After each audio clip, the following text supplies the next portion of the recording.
Senador Andrés de Leo, buen día, ¿cómo le va? ¿Qué tal? ¿Cómo le va a usted? Bien, bien, acá estamos. Cuénteme, estamos en esta provincia de Buenos Aires, en manos de Kicillof, que a veces no sé, sinceramente, si tiene algún tipo de situación que deba ser atendido en un gabinete de ayuda psicológica, porque lo que hace y dice tiene poco que ver con responsabilidad política. Bueno, lamentablemente para los bonaerenses, el gobierno de la provincia de Buenos Aires, primero el gobernador estuvo durante muchísimo tiempo en la campaña, una vez que ya había ganado la elección, antes de asumir, seguía en modo campaña, buscando responsables y buscando instalar esta idea de provincia arrasada, de tierra arrasada, y bueno, después que asumió, siguió en ese mismo modo. Pasaron casi 2 meses y la provincia de Buenos Aires no se desconocía cuál era el rumbo, qué es lo que se pretendía hacer.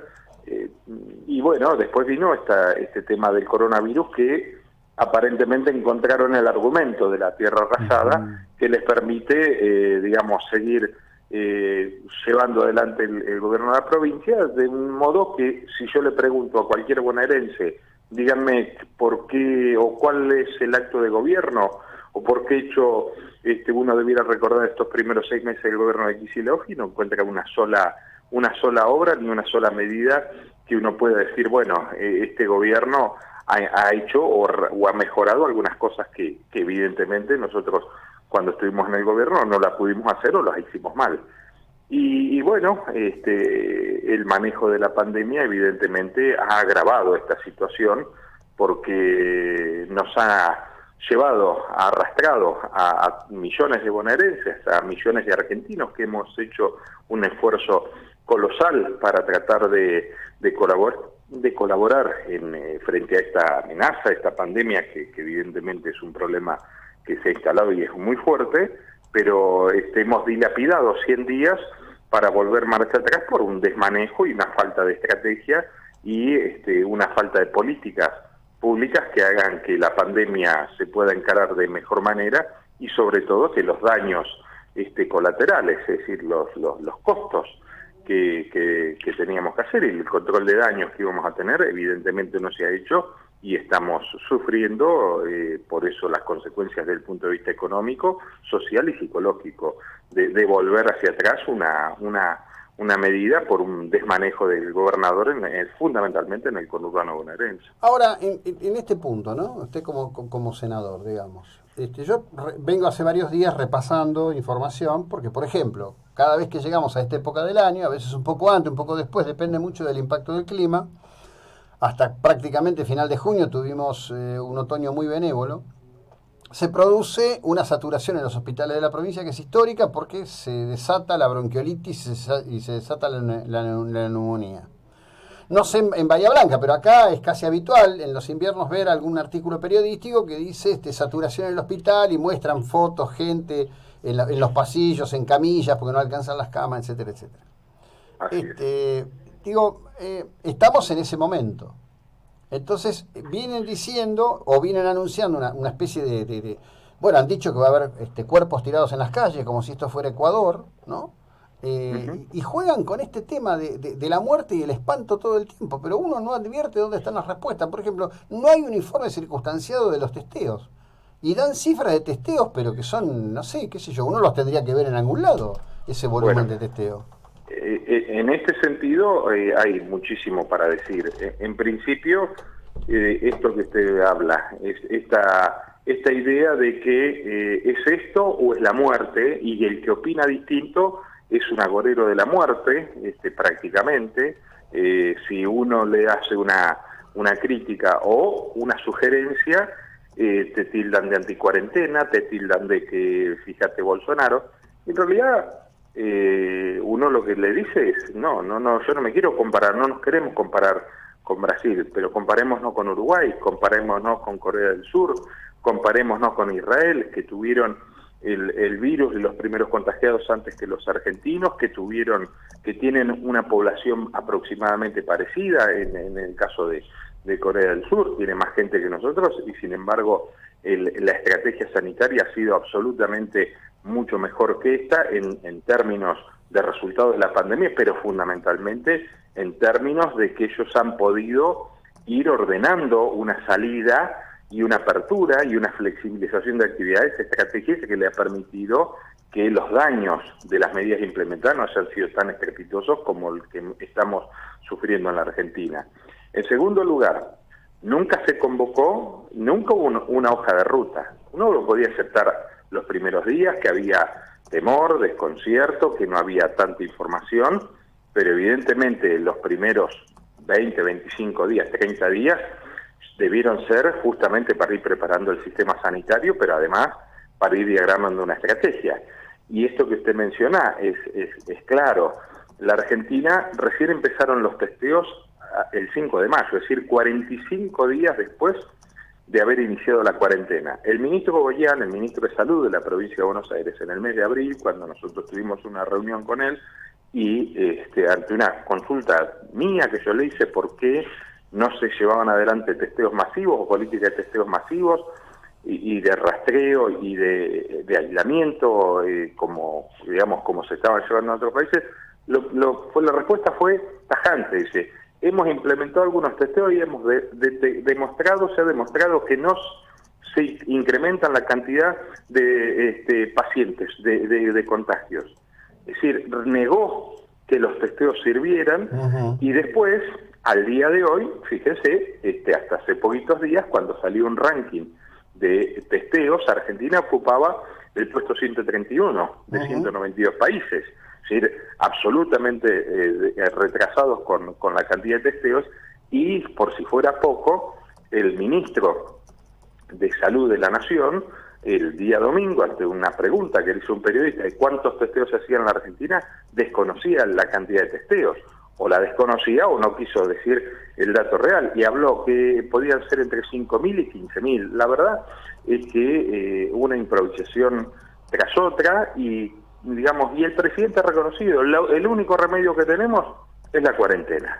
Y bueno, la verdad es que es muy difícil de esta manera poder sostener, claro. Porque la verdad es que no se puede sostener, todos somos conscientes que no se puede sostener y mantener a la gente aislada durante tiempo indeterminado sin saber siquiera cuál es el horizonte para de cara al futuro, más allá de que todos sabemos que es un virus amenazante, es un virus que tiene un grado de contagio y de letalidad muy elevado, pero nosotros tenemos que ir a enfrentar con otras herramientas, como están haciendo otros países del mundo. No nos tenemos que comparar con los peores, nos tenemos que comparar con los mejores. Bueno, a ver, está claro que el mundo debate qué hacer con esto, ¿no? Es decir, todos lados hay marchas, contramarchas. Hace unos días el ministro de Salud de Suecia dijo que en realidad hubiera hecho las cosas distinto. Pero también me parece que van quedando algunos aspectos muy claros. En principio, ¿por qué no enfocarnos en los sectores que objetivamente pueden ser víctimas fatales del coronavirus? Porque está claro que la mayor parte de la población lo transita en un modo muy leve. Sin consecuencias posteriores. ¿Por qué no poner todo el empeño en los sectores, identificar los sectores que tienen las llamadas enfermedades prevalentes? ¿Por qué no poner todo el empeño en un mayor control de los geriátricos? Me parece que son las cosas que habría que hacer, porque también hay muchos oscuros, senador. Fueron a la Villa Azul en un operativo que parecía casi de ciencia ficción. Parecía que en la Villa Azul se iban a morir todos, no hay ningún muerto. Y de la Villa Azul ya no se acuerda nadie. Tan rápido se solucionó todo.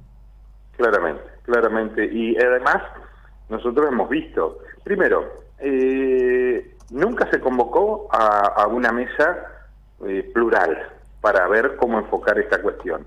Sí, tanto el Gobierno Nacional como el de la Provincia de Buenos Aires solamente han sido guiados por la opinión de los especialistas en la pandemia, los epidemiólogos, que evidentemente está muy bien porque son las personas que más saben del virus, pero nosotros tenemos que tener en cuenta que el impacto de las medidas no solo reportan en tema sanitario, en el tema del COVID, sino que reportan primero en todo el sistema sanitario. Fíjese que el sistema sanitario de la Argentina, ha sido subutilizado durante 100 días, ha habido una baja en la atención en las guardias y en otras patologías, hecho que ella ha sido advertido primero, por reclamos que seguramente ustedes también han tenido, nosotros lo hemos escuchado en distintas ciudades, de gente que estaba muy angustiada porque no se podía atender, pero además hay reportes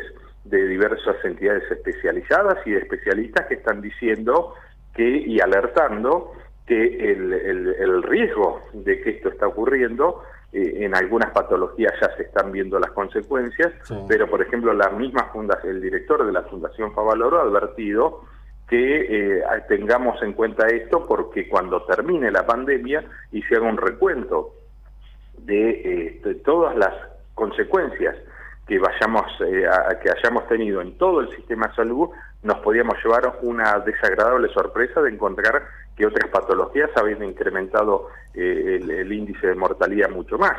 Pero además, ¿cómo no convocar a economistas? ¿Cómo no convocar a sociólogos? ¿Cómo no convocar a psicólogos para entender que es muy difícil sostener una estrategia de cuarentena? ¿Cómo no convocar a representantes de la producción, de las empresas, representantes de los trabajadores para ver cómo llevamos adelante una estrategia? Eso no ocurrió nunca.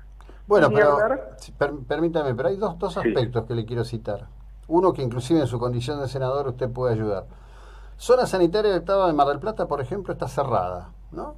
No le están entregando a la gente los medicamentos oncológicos. No hay con quién hablar, no contestan los teléfonos, está pasando en toda la administración provincial. Eso por un lado. Por otro lado, he conversado con especialistas, me dicen que el año que viene se va a disparar el cáncer colorectal porque no se están haciendo los controles. Absolutamente, absolutamente. Y en temas cardiológicos, que es la principal causa de muerte sanitaria en la Argentina, ya el número de fallecidos, hay provincias que han informado que se han aumentado, pero además han advertido que se va a disparar enormemente esta cantidad.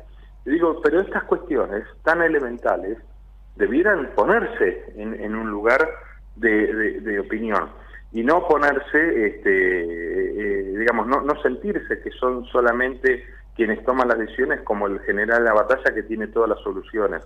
Y bueno, y las consecuencias económicas, cuando el presidente dice es la economía o es la vida, entonces lo pone a alguien que quiere opinar o hacerle una sugerencia, o una crítica, o una sugerencia, porque la democracia está para esto, distinta, digamos ya de mano le está diciendo que uno es el agorero de la muerte. Entonces la verdad que es muy complejo. Y la verdad es que ni el gobernador, ni el presidente de la Nación, la verdad es que se pueden quejar de la responsabilidad que ha tenido la oposición en su enorme mayoría, porque en definitiva, frente a esta situación y aún con miradas distintas, porque uno suponía que muchas de las cosas que están ocurriendo, inclusive las advertimos, podían ocurrir, le hemos otorgado la posibilidad de que pueda tener las herramientas que tanto el gobierno nacional como provincial necesitan. La verdad es que los resultados no podían ser otros que los que hemos tenido, y con otro dato: los peor caras de la crisis que estamos atravesando todavía no se ha visto, y esto me parece que es muy importante tenerlo presente también. Sin ninguna duda. Senador, gracias, buena jornada, muy amable. Que les vaya muy bien. Hasta luego, el senador provincial de Leo, seguimos en un instante.